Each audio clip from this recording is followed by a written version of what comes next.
Welcome to episode number 3 of Rocks, Roots, and Ruts. I am Chris Elmore, and I am your host, and I am excited to be doing this show the second time.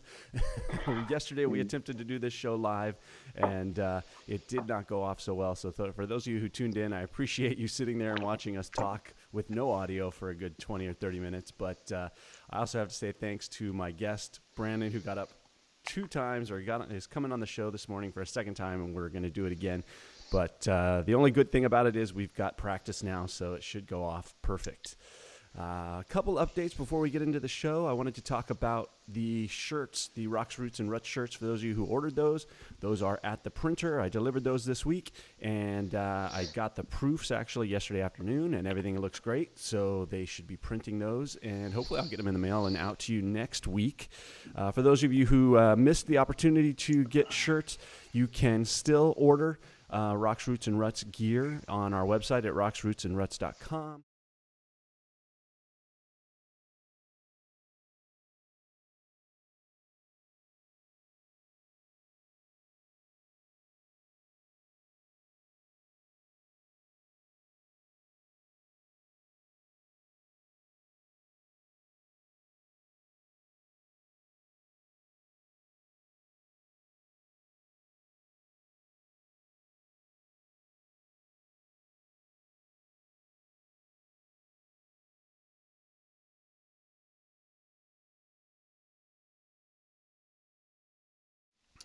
As well as I wanted to thank all of my Patreon supporters at patreon.com/CJmedia. I have a bunch of folks that are supporting what I'm doing on YouTube for 26 weeks, as well as now the podcast. And that is patreon.com/CJmedia. Folks like Alex Baker, Eric Spiegler, Jamie Cantrell, Michael Outler. Those are just some, try and name some each week of the show, just to thank you all for supporting me on my journey here and my desire to keep putting out better and better content. Oh, should not have ran the intro movie. Edit that one out. Mm-hmm. Nice. I also want to give you guys a code for head sweats. All the gear or all the hats that you see myself wearing are Head Sweats hats. I'm an ambassador for Head Sweats, and they make hats, beanies, and visors, and headbands. And if you use the code CJ25, that's CJAYE 25 on headsweats.com, you will get 25% off. But back to our guest. Brandon is a father, number 1. He is a business owner, entrepreneur, number 2. And he's training for ultras, so we have a lot of similarities. So I'm really interested to get to talk to him about how he is handling balancing all of these things, starting a new business, as well as getting that quality time with the family in and finding time to get all of his training. So we're going to get to that right now.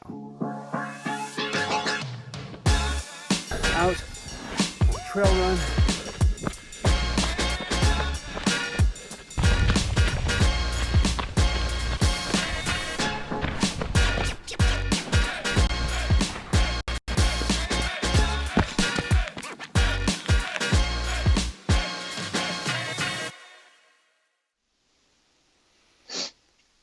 Well, I would like to welcome to the show for the second time, Brandon. He is on, it's Family Fit Habit or Fit Family Habit?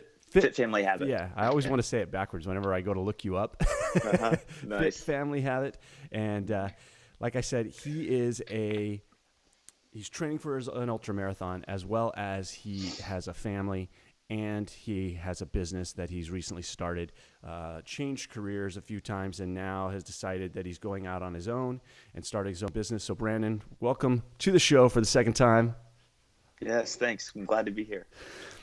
Now, you have a lot going on like I do, and I think that's where a lot of our similarities are at. And it's funny, with YouTube in 26 weeks, I think that's been one of the connections that I've had with a lot of people is balancing all of the things in life. Now, you have, like I said, you have a family, you have a wife, and how many kids do you have? I have 3 kids. One that'll be 7 next month, one will be 6 in May, and Dawson is 3. So yeah, you have a really little one. 3 is still pretty young. For me, Yeah. I have 2 girls, 5 and 7, and I felt like when they hit 5, the youngest hit 5, that really was when things got substantially easier. Yeah. As far as diapers had gone away, they can get up in the morning and get their own little snacks and turn the TV on, whatnot, while I'm out training. So that made a big difference. So Right. at 3, having the older siblings probably helps a lot with that too, though, right? Yeah, I think it does. And my wife, she's a stay-at-home mom. Well, kind of. I say that she actually works 12-hour days with her in-home licensed daycare. So, God bless her. She kind of takes the lead on all things with the kids in the most days. But I'm here to kind of support everything that she does. Yeah. So now, how did you find running? Did you started running when you were in high school? Yeah. I always, when I was young, always kind of ran and took pride in being one of the faster kids in my class. But in high school, I did track, and my freshman and sophomore year, I did some of the middle distance and the I guess you would call the mile a middle distance run. But I did the 800 and the mile when I was freshman and sophomore. And then I kind of got away from that when I started to focus on basketball, which was really my passion. Okay, so now you ran a fairly fast mile. You have to tell that story about what your final mile was in high school. Yeah. So, well, I had been training hard for the 800, and I ended up getting that, breaking that record. At a small school, the record was a 2:04 is what I ran, and broke the 800 record. And then my coach, Ty Sides, who's a great guy, encouraged me strongly and basically gave me no choice but to run the mile, even though I didn't want to. And he said that if I broke the mile record, which was 4:48 at the time, and I thought that was pretty realistic for me, he said that I'd never have to do it again. So the first time I ran the mile, I didn't feel really prepared, but when we got up to the line, always it was like the worst feeling. They're about to shoot the gun. I didn't feel prepared, but I knew that the competitor in me wasn't gonna sit back, and I knew I was about to put myself through a lot of pain, and I did. And that first time I ran it in 4:43, which broke the record, and it was a great feeling, but it was something that I didn't really want to do again. And I took Coach up on his deal, and I didn't run it again after that. So you switched focuses to running the mile to different distance, or just different focus in track? Yeah. So from that point on, I just focused on the jumps. I ended up doing high jump, long jump, triple jump, and my sophomore year, I definitely was more naturally talented at the runs, but I felt that the distance running might not be good for my explosiveness for basketball, so I switched to the jumps. And by the time I was a senior, I was able to be an all-state high jumper. Actually, someone I went to school with broke the Missouri high jump record, jumping 6'10" and a quarter in one state when I ended up getting 4th, jumping 6'4". Yeah. Wow. So now you just said Missouri. So is that where that's where you live today? Yeah. Born and raised in a small town in Missouri, just north of Columbia, population 1,000. We actually just got our first stoplight not long ago. Nice. Up until then, we just had a 4-way blinking red traffic light. So, wow. So the schools they're probably fairly small then? Yeah, our school district is much bigger than the town. Population 1,000 in the town, but the school's K through 12. And I graduated with maybe 80 kids, but now I think the classes are closer to 100. Okay. Yeah. That's a small class. Yeah, definitely. So after high school, you went into law enforcement there for a short period of time. Yeah. Yep. Tell a little about that, and then you kind of transitioned out of that fairly. I don't know if fairly quickly is the right term, but you transitioned out of that into finance. Yeah. So straight out of college, I became a police officer for a police department here in Missouri, population about 120,000, and I really enjoyed it. It was something that I did for 3 years, but my wife became pregnant, and with a kiddo on the way and working evenings, we just felt that it, as much as I loved it, it was probably going to be best for our family if I didn't do it any longer. So now I'm just probably the biggest supporter of law enforcement in our area, and it's something I'll always be passionate about. But yeah, I transitioned from that to finance, and it's kind of a corporate job where I was blessed to walk in there and work my way up kind of the corporate ladder a little bit, and had a lot of success and made a great income, especially for our area of the country. But I always felt kind of like I was born to run and to do some other things, and I really love to be outside. And that job, I had some people that worked with me that kind of allowed me to go do things like this, but I just wanted to do it all the time. And really, once I started to take myself away from the office, the first 5 years, I just was in the office working the entire time, just grinding all day long. Because I felt like the sooner I got my work done, the sooner I could go home and be with my family. But as I grew in my career, I was able to add a couple of assistants that worked with me and for me there. And that allowed me to kind of get spoiled and go out and run and do different things during the day. And I realized, man, I really enjoy doing this. And I just kind of realized that, life was more about the income that I was earning. I wanted to do some other things. And that's what I'm doing now. And that's moving into your own landscaping business. Yes. Yeah. So it seems to me, and I could be wrong, but it seems like you like to test things. And I think we're similar in that way. I actually tested the lawn and landscape business 3 years ago. And it was just something that, for two reasons. One, I knew that if I were ever to start this company, I wanted to do it without any debt. And two, if I was going to leave the career that I had, I wanted to make sure that it was something that I was going to enjoy. So I started that company. A friend of mine owns a lot of rental properties, and he just kind of let me have those. And I tested the billing. I tested everything that, just getting out there myself and doing the work to see if I would really like being out there on hot days. And I found that I did. And once I learned that, I went ahead and hired an employee to go work that business. And I just kind of managed it while I worked my full-time job. And it wasn't until this year that we were in a place financially that we're able to go ahead and do that. So now you're out every day, or, well, not during the winter. Yeah, exactly. Yeah. You will be. So in the winter, Yes. your business probably shuts down quite a bit? Yeah. In the winter, a lot of people say, well, are you going to do any, snow removal and things like this? And I'm not interested in doing that. Yeah. There's a lot of costs associated with that I'm not interested in undertaking. And not only that, I feel like when the snow comes, you got to go to work. And I really like, the flexibility of just, setting my calendar and knowing what my week's going to look like on my terms, and the snow kind of doesn't fall in line with that.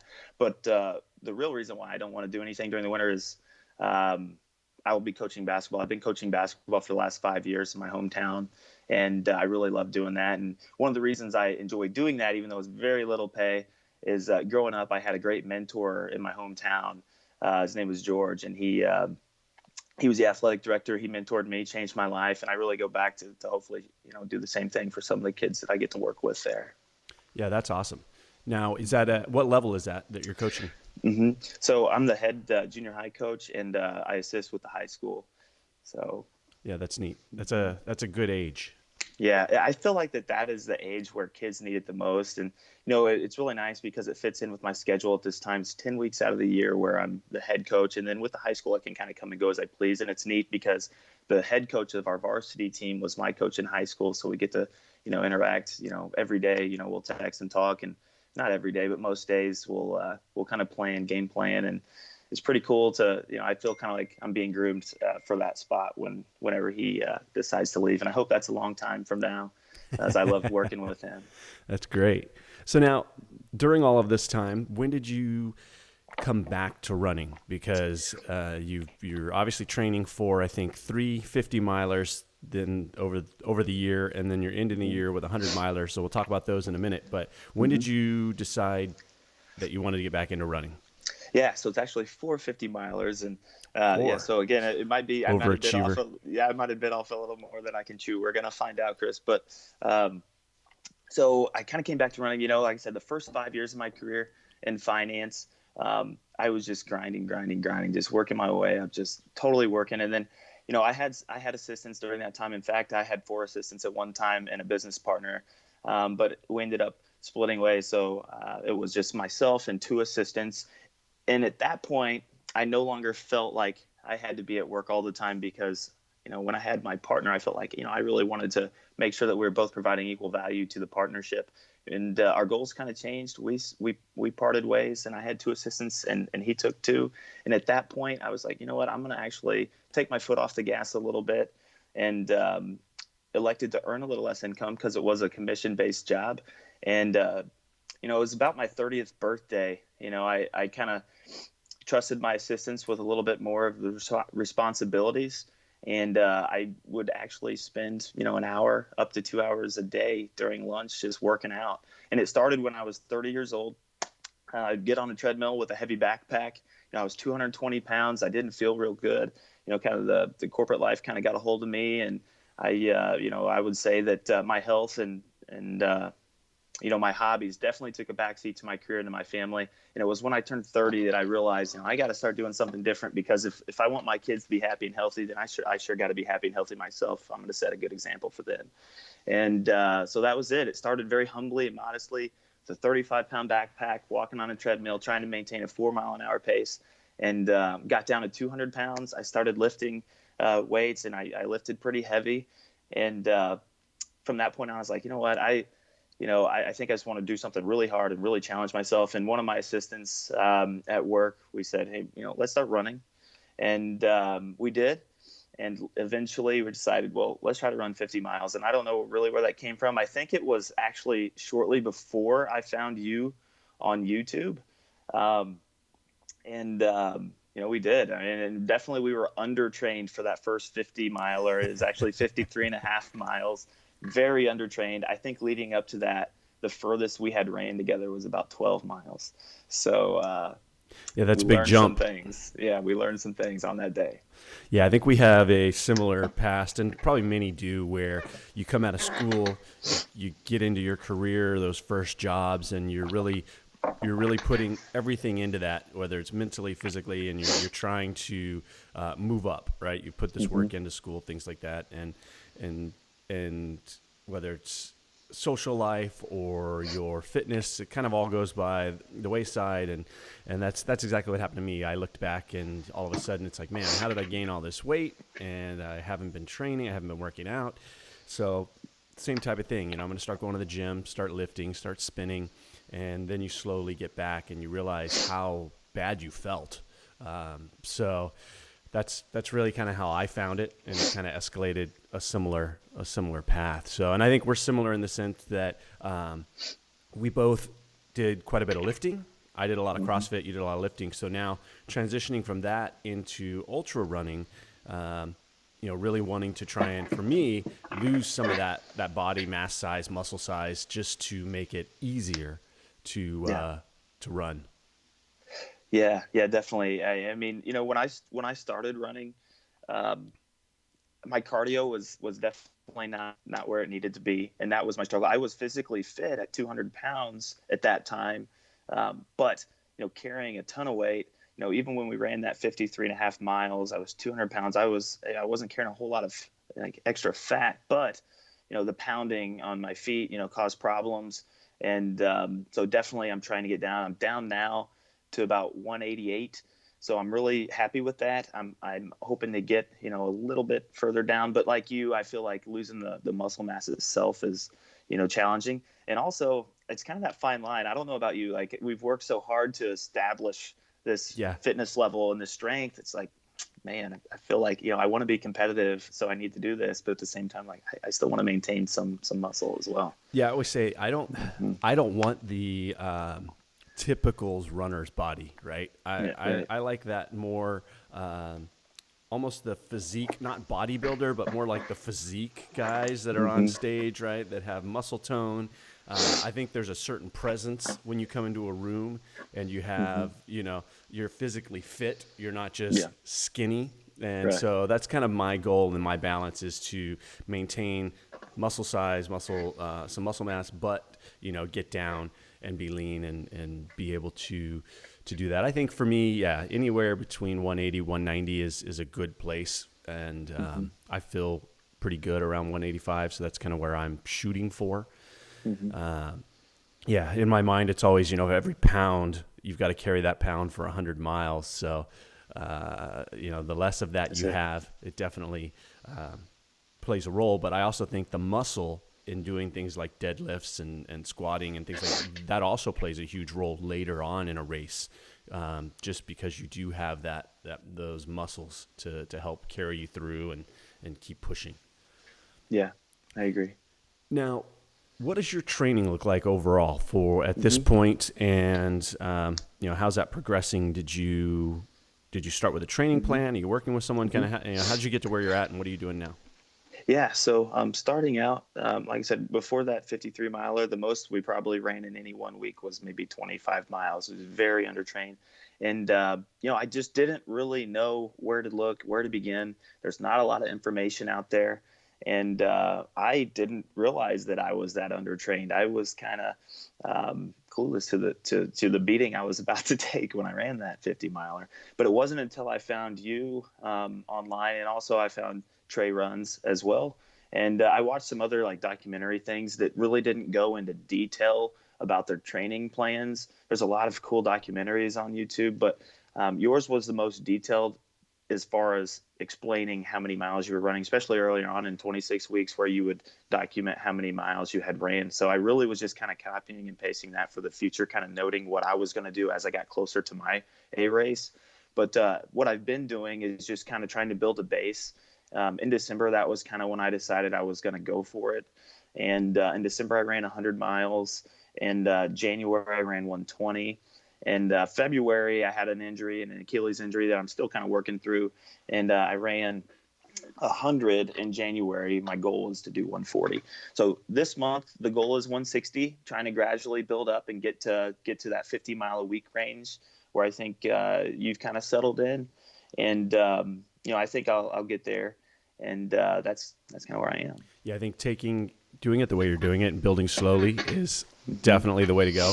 I kind of came from, I think I started this from the couch in the sense of my endurance, and I ramped up too fast, and that has I've been paying for that. It's paid a toll the whole way through my training, where at this point I've got this mindset of I'm pushing through to get through, right? This week the first week I've taken 5 days off from running since pulling my calf again last week. And it's just, you know what? I need to shut it down.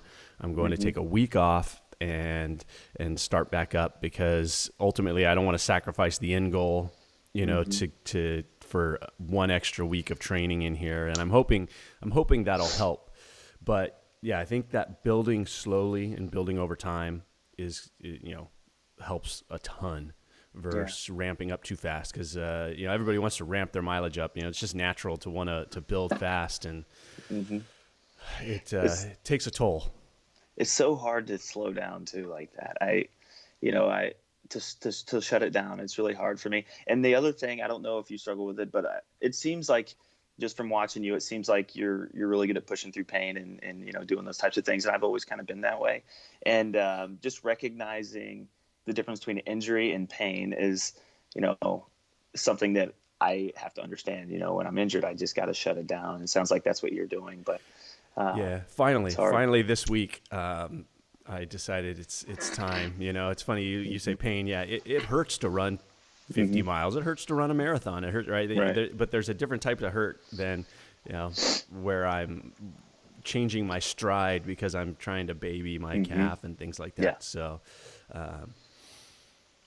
but yeah, I think getting past that. So luckily, you said an Achilles issue. And how have you been handling that?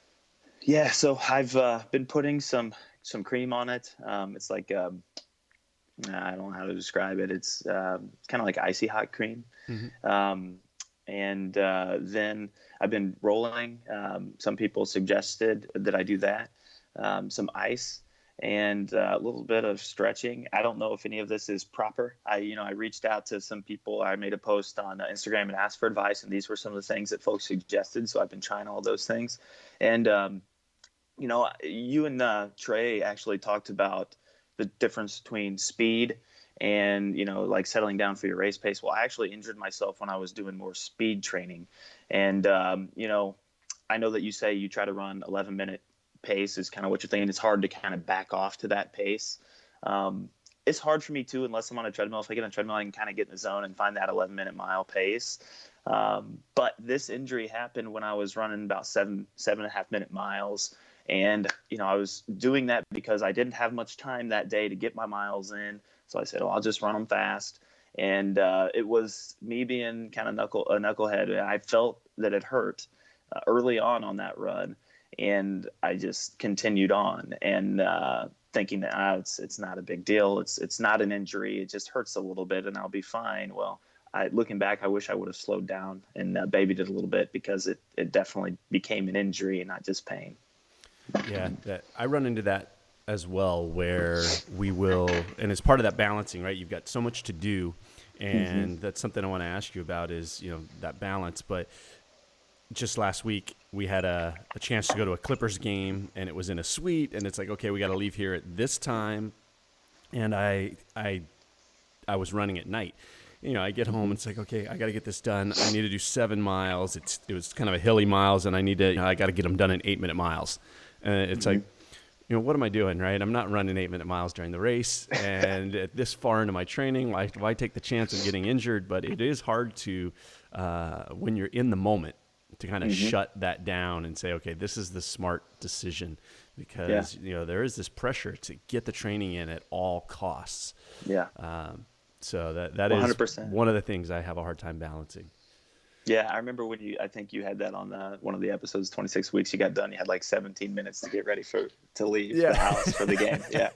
Yeah, I totally can relate. And, I don't know about you, but really in all aspects of my life, whenever my wife and I go someplace, just by the nature of everything I've done in my career in law enforcement and then in finance, and just being efficient, needing to be efficient to get everything done quickly, kind of everywhere we go, if we're on our way home and we got some place to be, I'll say to my wife, hey, when we go inside, I'm going to do this and you can do that. And we'll be out the door in 2 minutes and we're back on the road.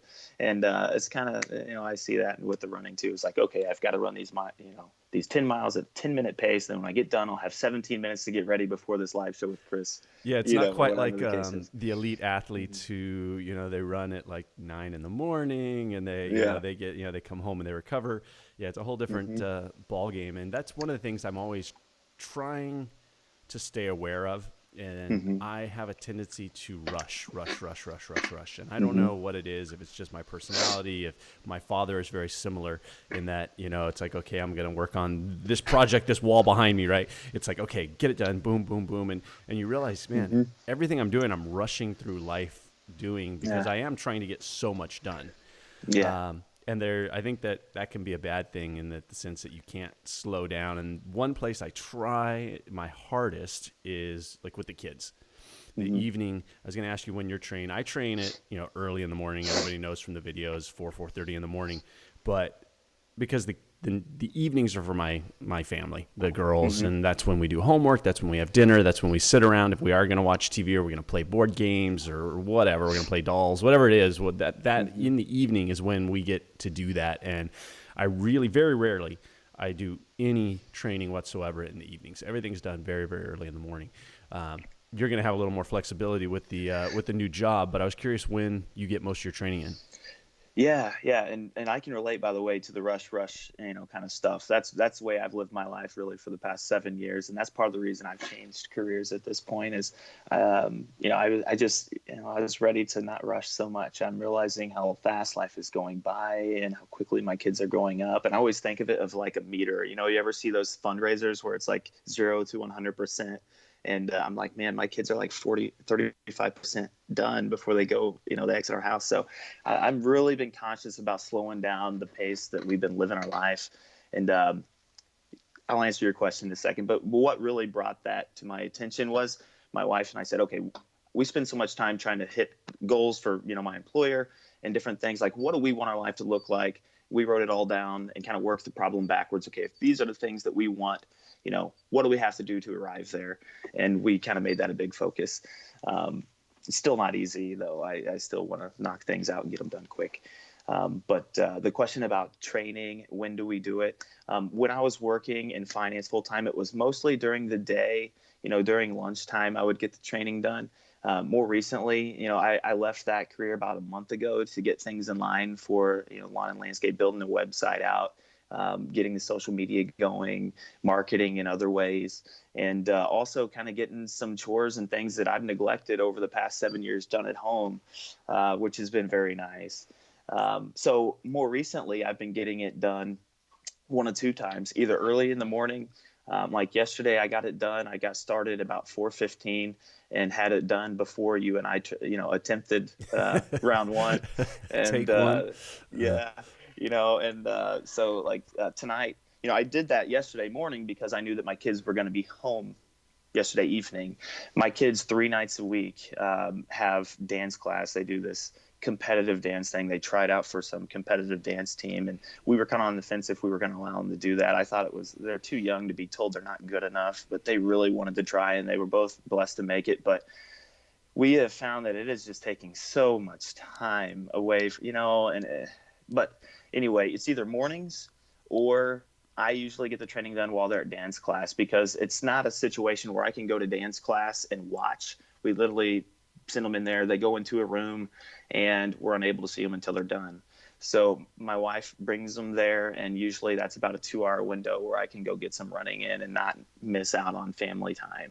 Oh, that's nice. So that's what we've been doing. I think, though, soon, once this cycle is done and they finish this season of dance, that's all going to change. We're not going to do it again. I think it's just my wife and I have kind of weighed the opportunity cost. It's cool that they get to do this, but they're missing out on a lot of opportunity to just have nice family home time where we can just be bored together, which is something that I think there's a lot of value in.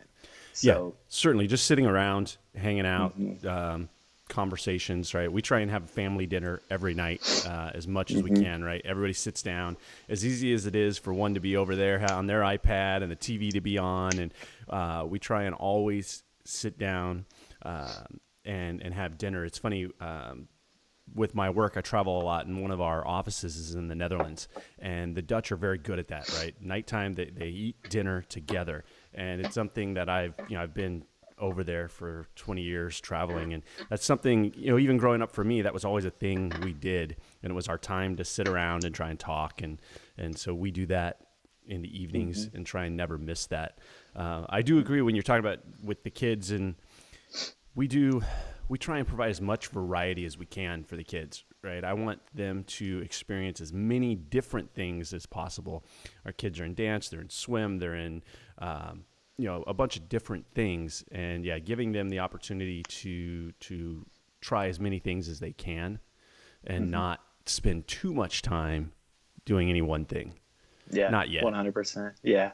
They're way too young to be that specialized, in my opinion, but they do enjoy it when they get there. And it's one of those things that, I told my wife, I know that they enjoy this. My wife agrees with this, but it's like if they're eating a bunch of candy or behaving badly and they enjoy it, we still need to correct that behavior, because we know that action is not what's best for them. And as much as they enjoy dance, I feel like it takes away from some things that are going to be more valuable. So, I don't know what we're going to do after that. Maybe gymnastics. They used to do gymnastics too. So we'll probably find some other activities.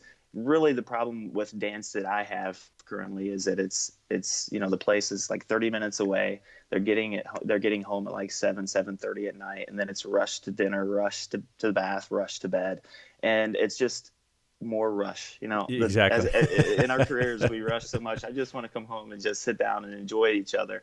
So we're looking forward to that, and it's a couple months away, but we'll get there soon. It's funny. That's how I always am through soccer season.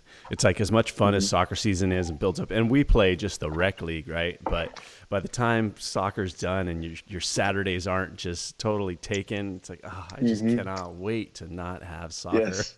Man, I'll tell you what, I can relate to that. We used to do softball. My small town where I went to school, I didn't play baseball, but the kids in my class were so good at baseball. They were state champions 2 years in a row here in Missouri. And so we played softball together, and it was fun, but it became a chore. It's like, man, we got softball tonight, and when the season was over, it's like, gosh, this is nice. I don't have to, it's like, take that one thing off of the to-do list that's already so full.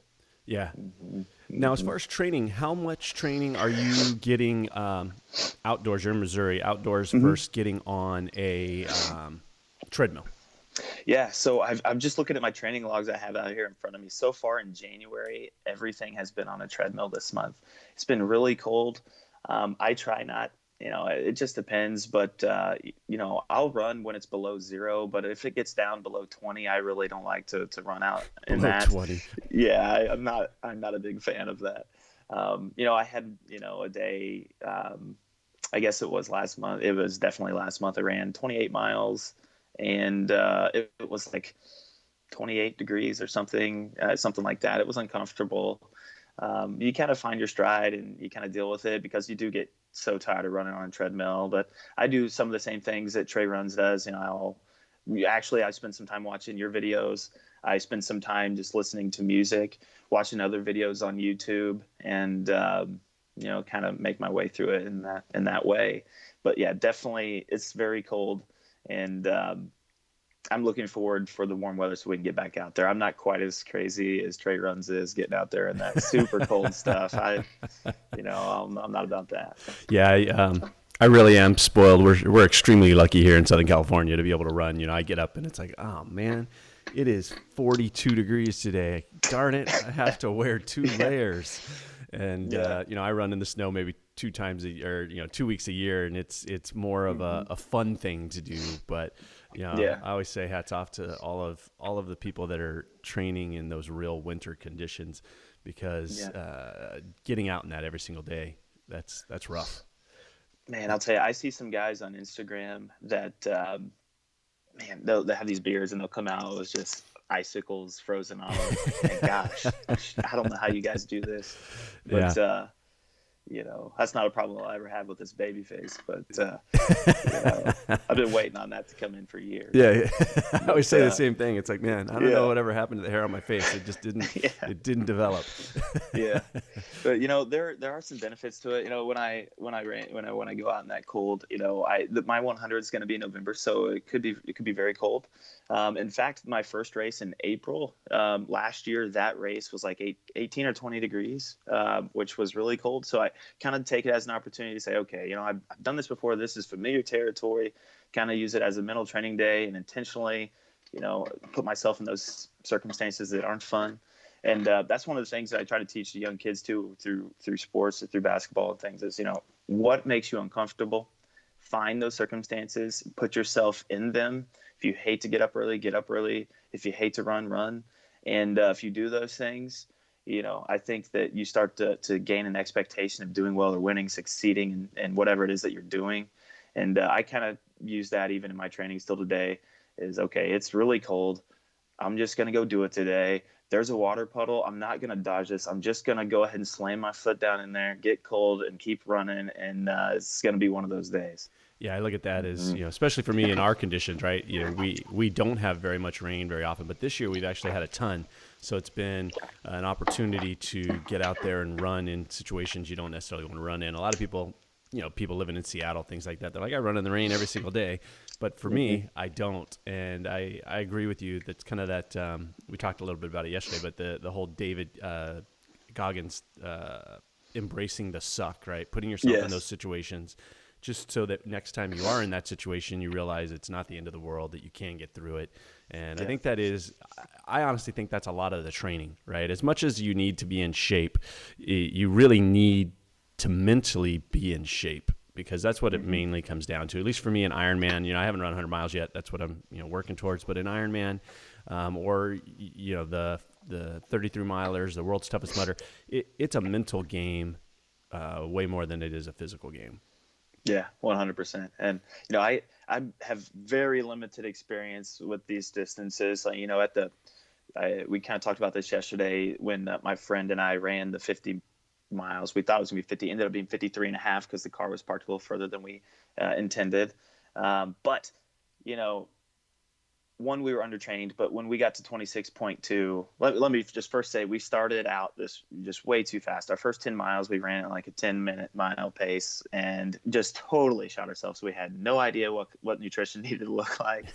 And we stopped at the 26.2 mile mark where there was a restaurant in Rocheport, Missouri. And we sat down for probably an hour, popped a big old blister on my toe and ate a big breakfast and went back out on the trail. And at the halfway point, I thought that I might have to walk the rest of the race, but I was willing to do that because I committed to running 50 miles. And I knew that if I didn't injure myself badly, that I was going to finish it. And I think it's just kind of like the mental thing that you were talking about. I think, I don't know about you, but I think a lot of the things that, I grew up with in my life kind of prepared my mind to go through this kind of stuff. And, my friend looked at me at the halfway point. He's like, "Are you sure we're gonna like you want to keep going?" I was like, "Absolutely, I'm not stopping." I was like, "If you want to stop, I'll get a car to pick you up, man, but I'm not stopping." Yeah, you'll regret it tomorrow. Yeah. And when we were, and actually, his name's John, and he's kind of more of a natural runner's body now. He's about 170 pounds, and he had some nice Hoka shoes that day where I had, so those are Hokas were good shoes, a lot of ultra runners choose to use them. It's what I'm using now. But on that day, I had some Adidas Terex shoes. I think they were like $60, $70 trail shoes with like no cushion, and slamming my 200 pounds on them. I thought my feet were fractured. I actually got my feet x-rayed when it was over because it was so bad. But John did much better than I. Like at the end of that race, he had a lot left, and it was all I could do just to crawl to the car. But yeah, that's rough. Especially you said you set out to do 50, and then you realize it's 53, and those last miles feel like they're days and days away. Yes. Yeah. It was a great experience, and at the time, it was painful being as unprepared as we were. But when it was finished, I wasn't sure that we were. I just said at the time, I was like, it's gonna be a while before we do that again. But it didn't take long before I was like, man, I want to do that again, and I want to go further. I remember the next day, I sat in this computer chair here, and my kids were pushing me around the house like to get me where I needed to go. So my legs were so beat up, and it was, they took good care of me. It was so funny too, because my 6-year-old, she's in first grade. She said, I had written down on a piece of paper, training for 100 and some notes. And my daughter read that, and she said, "Dad, like last time you ran 50 miles and you were like in bed for 3 days." She said, "Now you're going to be in bed for 6 days." And I was like, oh my gosh. First of all, great math, kiddo. But secondly, I'm going to be a little bit more prepared for this one. That's funny. Now, does your wife run, or does she train or work out? Yeah. Yeah. She runs a little bit on the treadmill. She does a lot of like in-home workout things. And she also tries to get the kids involved. So it's pretty cool. We've got all kinds of stuff that we have for the kids, like speed ladders, different things to try to make it fun, cones. We set up a basketball hoop and kind of run a little circuit. They'll jump some, obstacles, then do the, various things that we have set up, then go shoot a basket and then come around and do it again. And we've got a little battle rope, which they really love. So we just try to do things to make it fun for them. And definitely it comes in waves. Sometimes they're really into it, and we can get a good 10, 15 minutes in, Yeah. But, it's not like laser focused either. We just try to make it fun. And then there are other days where we try to do it, and, 1 or 2 minutes go by and they're ready to do something They're different. just not into it. Yeah. So, but yeah, so my wife does that. That's good. Yeah, my wife, she's a social workout person, right? It's a social event for her, and that's what gets her through it, and that's what she likes to do. It's all right. I'm meeting the girls to go do the stairs, or we're doing yoga, or whatever it is, right? It's a social event for her, which I'm totally different. But for me, I'm lucky because she's extremely understanding and supportive. It's crazy, and she thinks I am. She still supports me. She wants to up my life insurance constantly, but other than that, yes, yeah, I'm grateful too, because my wife is so supportive. She's got patience like no one I've ever seen in my life, and really I was blessed to find her, and I feel blessed every single day. And I know I need to state that out loud to her more often. But she's totally understanding. She supports it 100%. She's probably going to make it to most of these races, and we're just going to enjoy some time together. And I want the kids to come to some of these. When we go out to Colorado, I think that maybe everyone will come, and definitely the 100. So yeah. I always tell my philosophy, whether it's friends that aren't active, things like that, is I think it's so important for your kids to see you doing the things that you ultimately would like them to do, right? It's they see me out running, and they see me working out in the morning. They know I get up and early just to work out, and then they get to go to races and they get to experience that. I think it's important for them to be exposed to those things. Mm-hmm.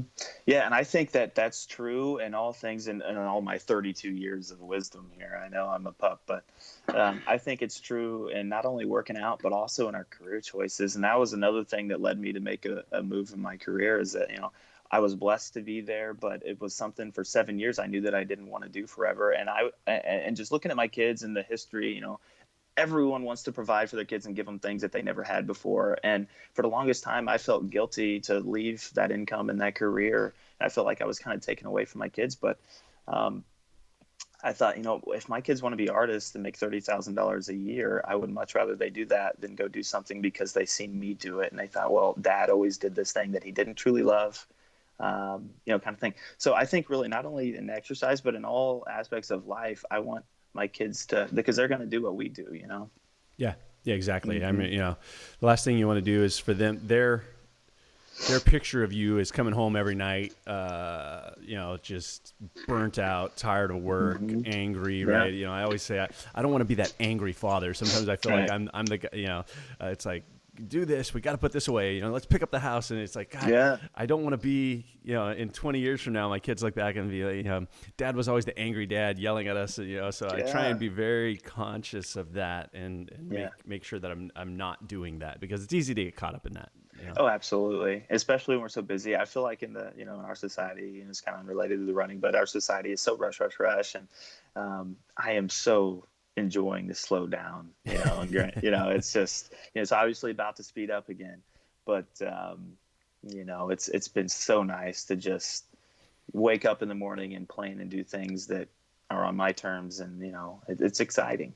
Yeah, but then there's also a difference, I think, in working for yourself, right? You're about to be a new business owner. I've always had a job full time, and then I've always done some things with my wife on the side, and those, I can work 10 hours at work and then come home and still put another 10 hours in on my own thing, right? It's just, there is something rewarding to work on your own business. So absolutely.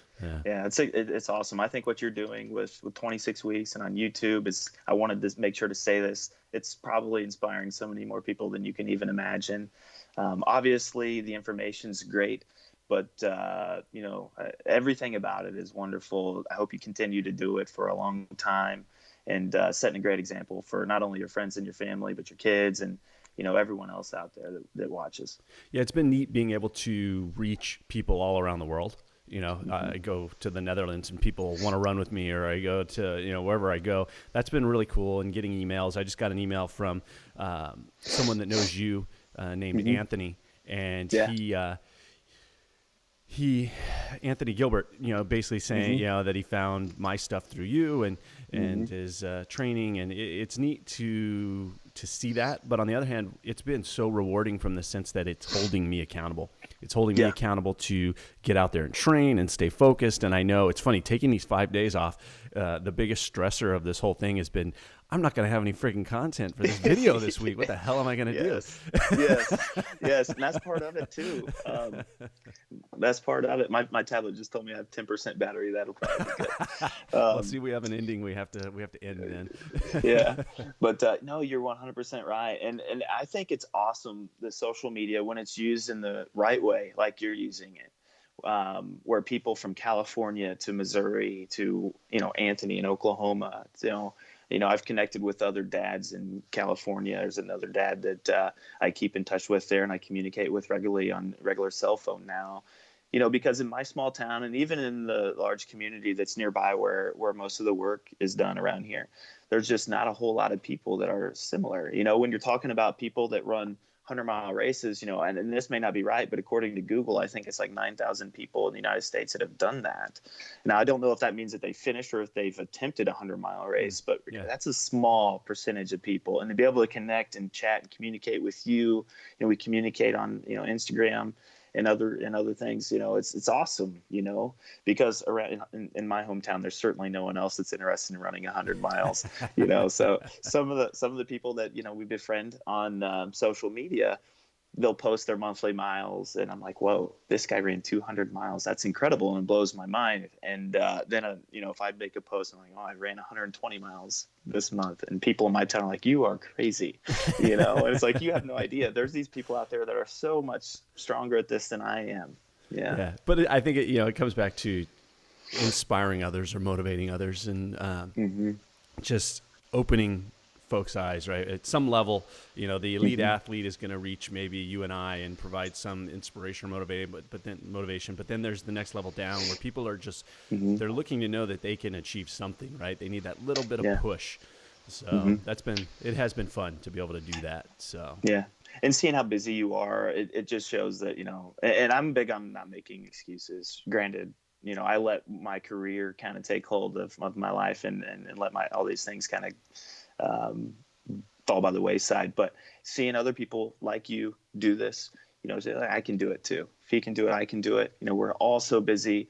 I'm not going to make any excuses. I'm just going to get out and get it done. We need to actually, and one of the things that I'll say that has helped me is, just taking control of my calendar. One of the things with my career that I was blessed is, one, I got to learn about people's finances. So I got to understand finance at a very young age, and then I'm blessed to have gained those skills. But also I got to learn how to manage my day when you have so much going on. And a lot of people haven't had that experience, and I kind of learned by necessity. If you didn't manage your day, you weren't going to succeed. So now, carrying that into our life, the suggestion I would give to anyone out there that is very busy is to take control of your calendar, plan your day the evening before, get up in the morning and look at what your day entails and move things around when necessary. But you really got to be intentional about it. Yeah. It's funny. Whenever I talk to people and, they'll be, I'm just too busy. I don't know how you work out. The first thing I always ask them, how much TV do you watch? Yeah. Don't watch TV for 2 weeks. Right. And you start there and see how much more time you have. Right. Especially if someone that isn't working out at all. Try and find those pieces. Like, okay, just don't do it for 2 weeks and see, right? You're just going to stare at the wall. You're going to find other things, right? You're going to do the things you need to do. Absolutely. So, and I can tell you, I don't watch much TV. I watch more YouTube than I do TV. And with the YouTube, I try to watch things that are providing some value. Watching other guys that, if I'm learning other skills, I watch people in the lawn and landscape industry to see how they run their business. So I don't spend a lot of time just watching for sake of entertainment. While your stuff's entertaining, I'm also getting value from it, and I'm learning. Yeah. The other cool thing is that with something like YouTube or watching on your not that you can't watch TV on your phone, but at least you can do it when you're on the treadmill or when you're at a doctor's appointment waiting. You can fit it in. It's not like just coming home and sitting on the couch for 3 hours to watch TV. Right. But, which is what I did when I got home from work for all those years. I was so worn out and beat up and just basically said, I don't feel like doing anything. Yeah. And, so at some point it clicks for people, and I hope it clicks for anyone out there that is in that place where maybe you and I were, where our careers kind of took precedence over everything else. And, we got to take care of ourselves first so we can take care of everyone else. Exactly. Well, what is your 100-mile race? That's in November. I just want to talk about that real quick before we finish up here, before your iPad dies. Yes, it is Tunnel Hill, the 100 there. It is November 9th. It's in Vienna, Illinois. And I asked should have a lot stopped of folks. at just Vienna. Oh, Vienna. It's in Vienna. Yeah. Oh, it's in Vienna. Yeah, it's in Vienna. I'm really excited about this race. I chose this race because, well, one, I'm not excited in the fact that it could be very cold, but I like the fact that it's pretty flat. It's fast. Zach Bittner, I believe, and this is according to Google, set the world record 100-mile time at this course. I don't know when he did it. It might have been last year. And it was approximately 13 hours that he got 100 miles done, which blows my mind. I'm just hoping to get it done. And I feel like it's ambitious to want to get it done in 24 hours. It's like my 50-mile. That's my 50-mile goal. Yeah, exactly. Yeah. So I'm looking at the results from my first race on this 50-miler, and it looks like the winner last year ran it in 9 hours and 12 minutes. So yeah, it's pretty cool. It's like what Trey Run said yesterday. It's pretty neat to be able to toe the line with elite athletes at events like this. And I'm looking, this community is really neat. And hopefully maybe you and I can run an event together someday. or meet up at something. That would be Certainly. really neat. Certainly, yeah. If I'm back that way, or you're traveling, you're gonna be out in Colorado. Who knows? We'll try and connect. Yeah. So, well, thank you so much for coming on. I really appreciate you spending the time 2 days in a row to get this done. You bet. And where can people connect with you on social media? I think primarily you're on Instagram. Is that right? Yeah. But on Instagram, you could go to @FitFamilyHabit, and that's where you can find me. Sweet. Well, I'll put that in the show notes, and people can check you out because, yeah, you are working hard. And it's as much as people might be looking at my stuff for inspiration, I'm doing the exact same thing, right? I'm looking for other people that are out there doing what I'm doing, and it really helps inspire me to get out there. It's like, oh, you posted, you went and ran. All right, I need to get out there and run today. Yeah, absolutely. Well, it was cool. Awesome to connect with you. I appreciate you having me on here so much, and look forward to continuing our relationship on Instagram, getting to know each other. And I'll be cheering for you in April when you have your race. And it's so nice to meet you. And that's it. Thank you. Thank you so much. And everyone out there, I just want to say thank you guys for tuning in. This is a new show. It's been a lot of fun doing this, and we are perfecting it. I think doing what we are doing now with recording the show first and then putting it up, the quality of the content will be much better. So as far as me, you can find me on pretty much all the social media platforms. You can get me on Instagram, on Facebook, on Twitter, and on Strava. Everything's under CJ Media. That's CJAYE Media. So connect with me, hit me up on there. It's great to meet people and talk to people all over, as well as also on YouTube at CJ Media for those who are listening to the podcast. And if you like what you're hearing, it'd be great to give it a thumbs up, subscribe if you're on Instagram, if you're enjoying it, as well as if you're on the podcast. The podcast is brand new. It's trying to get out there. Leave a comment if you're on iTunes or give it a rating. I really appreciate all the support, and we will talk to you in next week. So you guys have a great week. Out, trail run.